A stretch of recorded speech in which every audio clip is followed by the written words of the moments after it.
Bonjour et bienvenue pour mon avis sur The Terror, première saison. C'est une série fantastique diffusée pour la première fois sur AMC le 26 mars 2018 et disponible en VOD sur Amazon en France.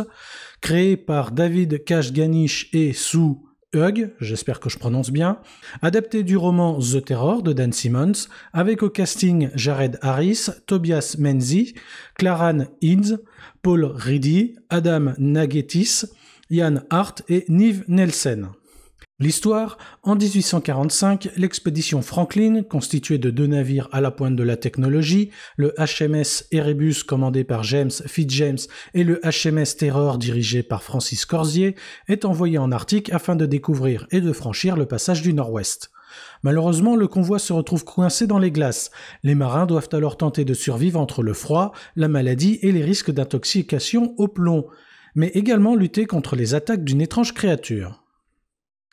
The Terror est l'adaptation d'un roman du même nom de Dan Simmons, notamment connu pour sa série de science-fiction Les Cantos d'Hyperion.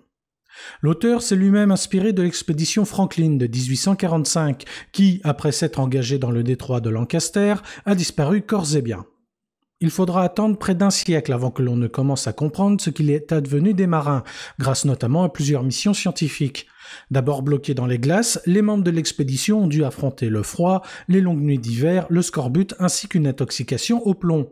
Finalement, les hommes tenteront de rejoindre un lieu plus civilisé à pied, mais ils mourront malheureusement les uns après les autres.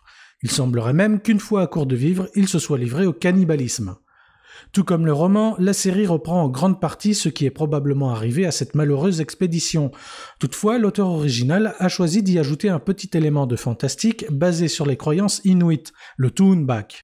Le but de The Terror n'est pas de nous proposer une histoire complexe, mais plutôt de nous conter les mésaventures d'un groupe de marins perdus au beau milieu d'un désert de glace et devant faire face à de multiples dangers pour survivre. Pour y parvenir, la série repose sur une bonne petite ambiance bien pesante, ainsi que sur un rythme un peu lent, certes, mais pas ennuyeux pour autant. Malheureusement, l'ensemble manque clairement de panache.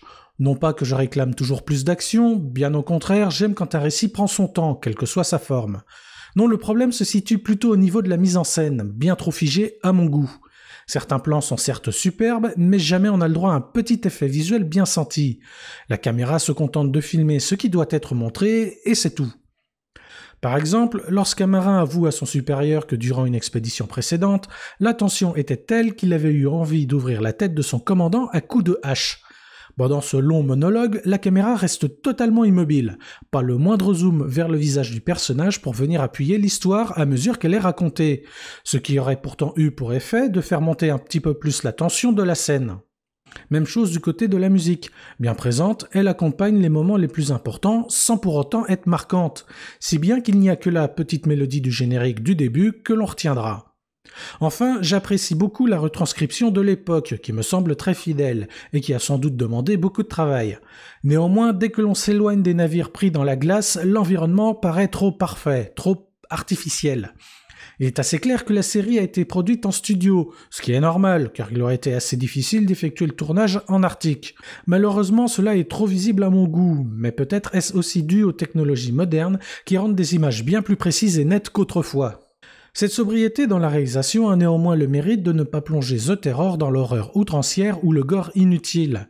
N'étant pas un féru des films d'épouvante et n'approuvant guère les scènes gratuitement choquantes, c'est le genre de choses que j'apprécie beaucoup.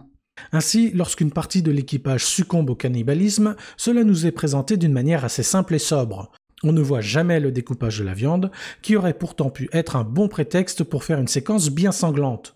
Au mieux, on n'aperçoit qu'un corps avec des morceaux de chair manquants, et à côté, un récipient dans lequel est en train de cuire la nourriture.